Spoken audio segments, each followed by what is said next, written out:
everyone, my name is Xiaomei Zhou. I am a lecturer at Beijing International Chinese College. Welcome to China in Brief.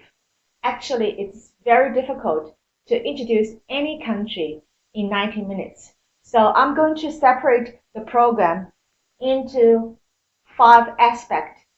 These 5 aspects are the ones that I think important to let you know what makes us Chinese. Okay, so I'm going to start with Chinese, who we are and how different we are from what you see.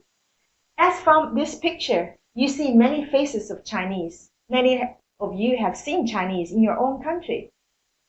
We look different, right? And we dress differently. And maybe we're speaking different languages, but we are all Chinese because China is a very big country. So I'm going to introduce Chinese firstly, from the diversity of our geography and demography, okay?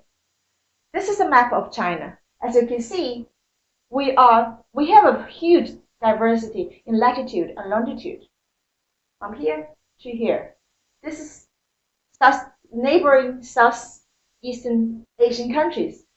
This is India, Nepal, right? And here, European countries. Russia, Japan, and Korea. Because we have a large area and diversity of longevity, okay, longitude, sorry. As you can see, this is a map to see this above sea level. The darker the color, the higher above the sea level. Here is Qinghai Plateau, right? Here are all mountains and deserts. Here are more fertile, okay, suitable for growing staple food. So because we have a diversity in the area, so we have different people. For example, here in northeastern part of China, we have the ethnic Koreans. They live quite similar to the people living in the Korean peninsula, but they are all ethnic Koreans.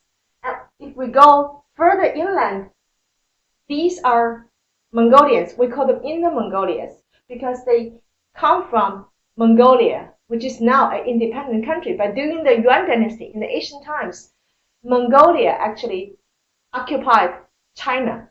And that's when the Yuan dynasty was founded. And here, northwestern part of China, we have the Xinjiang Autonomous Region, where Uyghur ethnics were the majority people living there. And also, of course, there are other, we also have Han people living there. We also have the Tajikistan people, the Tajiks, and also many other ethnic groups living in that area, similar to the life in the former Soviet Union. And here, this part is actually living in this part. We also call them southwestern part of China. These people, because of the land, they're also their personal character are more straightforward. And here, of course, is neighboring India and Nepal, and we have the Tibetans, just like the Tibetans living in Nepal, and some of them are living in India. So they live quite different life as with the Han Chinese. And of course, in Yunnan province, in southwestern part of China, we have the majority of ethnic groups living there. Some of them have the similar way of life as southeastern countries. Of course, the rest of the country were similar. This, of course, is a typical way of our traditional dress, but they're just like me, dressed just ordinarily. We speak, although, we all look differently, we live differently, but we all speak the same language, Chinese. And Putonghua is taught in every school in China, so everyone can communicate with Putonghua. But of course, different regions have their different dialects or accents, which makes it difficult to communicate sometimes. But that also makes the diversity of Chinese people, okay? And diversity in cities and rural areas. For example, this is typical Beijing. You see this all the time from TV news. this is our life. Okay, this is the typical Beijing hutong. The old Beijinger who live in these hutongs. Actually, I used to live in one of the hutongs for 5 years, so that was quite a memorable time. Of course, now people are moving into buildings now. And during the day, we're all working. Okay, in China, everyone works. Women, unlike in some of the countries, majority of Chinese women work. And then in the evenings or during weekends, we have a couple of friends coming over, and chat. And these are typical activities for senior citizens, our parents, because after they're retired, they can enjoy themselves in the park by doing Tai Chi, doing morning exercises, or doing square dance, which I will explain when I'm talking about Chinese culture. And this is typical Shanghai, right? You see this picture all the time. This is typical Shanghai. And this is their daily life, particularly for the senior citizens, because Shanghai is a very much a metropolitan city, just like New York, just like Tokyo. Okay? But daily life is down to the earth. You get your breakfast right across the corner, and you see seniors having their life on the street all the time. Looking after grandchildren is a typical thing in China. Most senior citizens would love to spend their time looking after the next generation. And of course, grandmas always have something to do in their daily life. Even in rural areas, it's more, well, for city people, rural area is a place for escape. Okay, because you get fresh air, you don't see concretes, you don't see cements all the time. So this is fresh air for a lot of city people. And for typical now, for peasants or for farmers, you work in the field and you sell your products online. And then some of the rural areas begin to open up their houses for tourists. As I said, city people love to have to breathe the fresh air during the weekend once for a while. So they come to rural areas to have fun, to enjoy life. So that also gives opportunity for development for rural areas. And now I'm going to talk about Chinese families and just to explain a little bit of family planning and the aging society in China. If you look at this picture, I'm sure you can see the difference, right? Not only this is the old picture, this is the new picture, but the number of family members are different, right? Here, in old times, there were more family members. As you can see, grandma always in the middle, and then followed by his children and the next generation. So always a big family living in one courtyard. But here, this is the modern number of family members. You have the grandparents, then you have the next generation and the next generation. But the nuclear family in China is particularly in metropolitan cities like Beijing and Shanghai. Usually there's only 3 people living in one house. For example, in my family, my husband, me, and my son. We go to visit my parents every other week, but we don't live together. The reason for the reduction of number, the reduced number of family members is, of course, partly attributed to the family planning, which was implemented 30 years ago, starting from the early 1980s. And the family planning policy, which outsiders would know it to be the one-child policy. It was not actually one-child policy for all, because ethnic minorities could have the opportunity to have more children.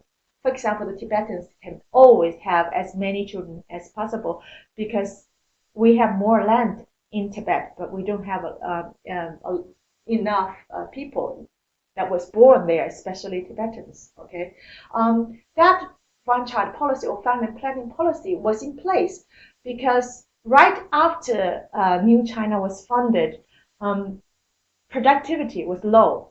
We need labor because a lot of people were involved in civil civil war before New China was founded. So there was a shortage of labor, and then the government was introducing more child to be born.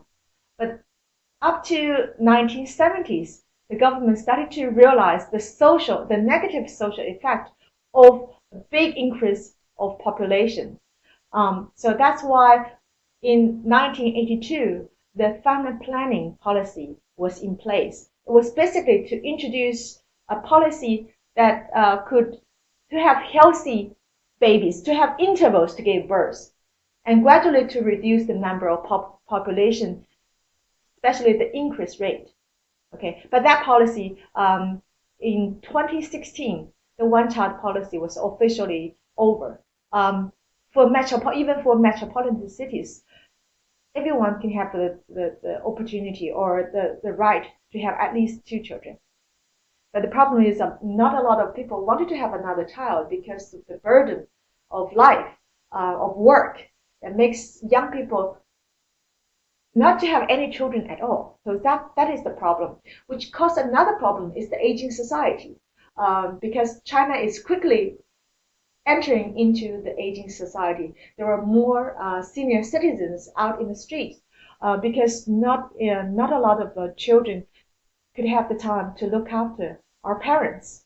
So that is one social problem that China is facing. The good news is the government has realized the seriousness of this social problem and started to create or to build a better environment for looking after senior citizens. Now, senior citizens, the majority of them in the cities would have, they find their own way of life. For example, having a dog to keep them company, having some flower, having the flower as their company, and then going to the parks and having games with other, old friends, or having a square dance, which can not only spend time but also to do some exercise, which is healthy for them, to have a healthy state of mind, which is more important. Okay, now I've come to China's history. After talking about Chinese people, I wanted to introduce China's history to let you know what we have been through, which might help you to understand why we are the way we are as Chinese. China has a history of over 4,000 years. But there are several important timelines that I want you to remember. The first one is when the oracle bone inscriptions were found. Those oracle bone inscriptions are characters, Chinese characters, carved into turtle shell or animal bones to make a record of the ancient time. So these languages were actually languages of over 3,400 years ago. They usually depict the object that these characters were describing. For example, this is a horse everyone can see. And this is the oracle bone inscription.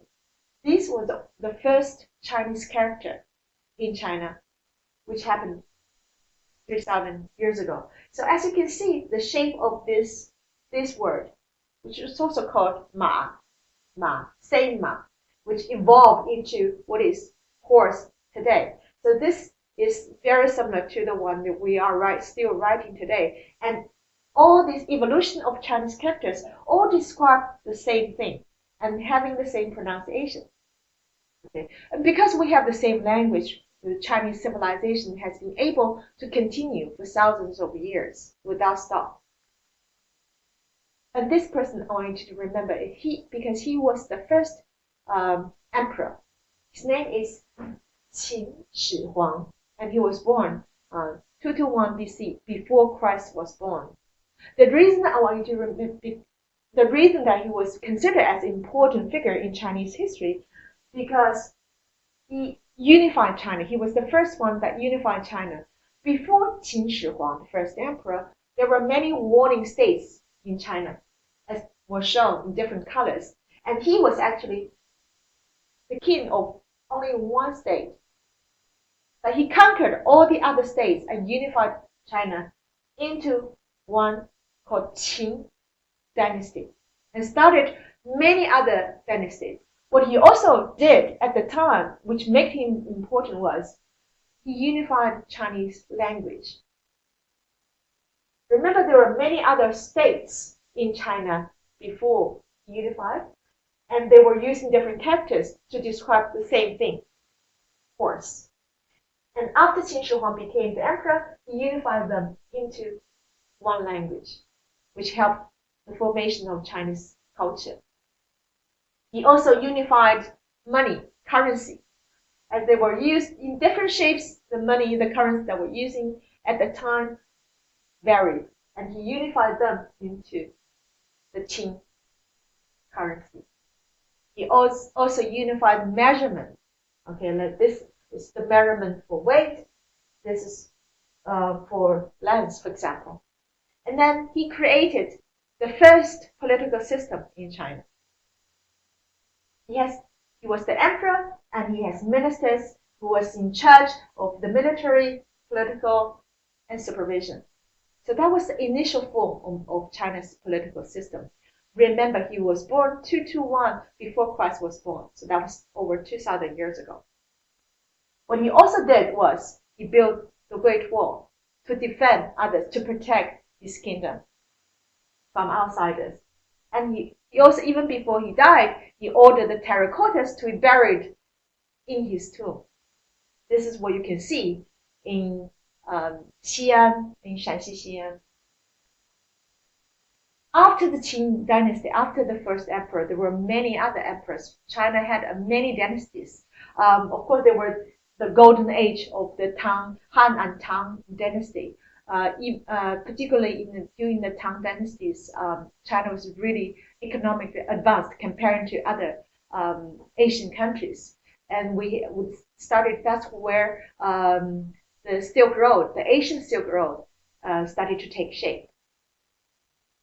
So during all these dynasties, we had like 400 emperors during this ancient time. Up until the 1840s, China started to experience 100 years of humiliation. We call it humiliation because that was started with the Opium War. I'm sure many of you have heard about the Opium War. The opium was smuggled in by the British Empire to open up China when China was at the time economically advanced, but that was implementing a very strict closed door policy. There was no trade with foreign countries. So everyone else saw China as a piece of cake. That's when the British Empire smuggled opium into China. When Chinese started to rebel against this illegal trade by burning the opiums, the British Empire started to send their warships to the coastal regions of Guangdong and started the Opium War. Of course, the Qing court, the Qing dynasty, the Qing government lost the battle. Not only that, a lot of unfair treatment was signed, not only with the British, because the Opium War was followed by Second Opium War. This time it was with the British Empire and also France. And later on, there was the China-France War, China-Japan War, China-Russia War, and also in 1860s, there was 8 nations, foreign powers, came together to China. And Qing government was so corrupt, it couldn't fight with all these foreign powers. So the result was all kinds of unfair treaties were signed. Not only China, the government had to pay a lot of money to these foreign powers, but also we were forced, the Qing government forced to open up ports in China, open up its trade, and has to surrender the right. For example, taxation were decided by foreign powers. Money, currencies, foreign currency were freely used in China, and different countries started to have their territory in China. And all these years, there was infighting in China and also having this invasion of foreign powers. It was really the ordinary Chinese at the time suffered. So that's why we call 100 years of he made Asia until 1949. Because after all this unfair treaty was signed, only until 1911, when Dr. Sun Yat-sen led the Xinhai Revolution that toppled the last emperor, Hu. Okay, that's why Dr. Sun Yat-sen is also considered the father of Republic of China. Unfortunately, this young republic didn't survive for long because very soon those warlords, the military lords, started to fight against each other. So the country was still in chaos until 1949 in October, when Chairman Mao declared the founding of the People's Republic of China after winning the war against the Kuomintang, the former ruling party, which fled to Taiwan. And these were the early days of China when New China was founded. The country was in ruins. Okay, there was no money, there was no economy, there was no industry, and people didn't have food to eat. So it was very hard times. And also during this time, China didn't have much help from the outsiders. Only the former Soviet Union was helping China. But in 1960s, unfortunately, because of ideological differences, the former Soviet Union also left China. So we have to start to build our country alone. Only until 1978, when Deng Xiaoping introduced the reforms and opening up, that China started to flourish. Because only by then he introduced economic zones that opened the door of China to the outside world by introducing foreign investment, foreign technology, foreign companies. Then people's minds started to change. And the life of China has changed dramatically to what you see now, the second economy in the world. I will introduce about Chinese economy in the next episode.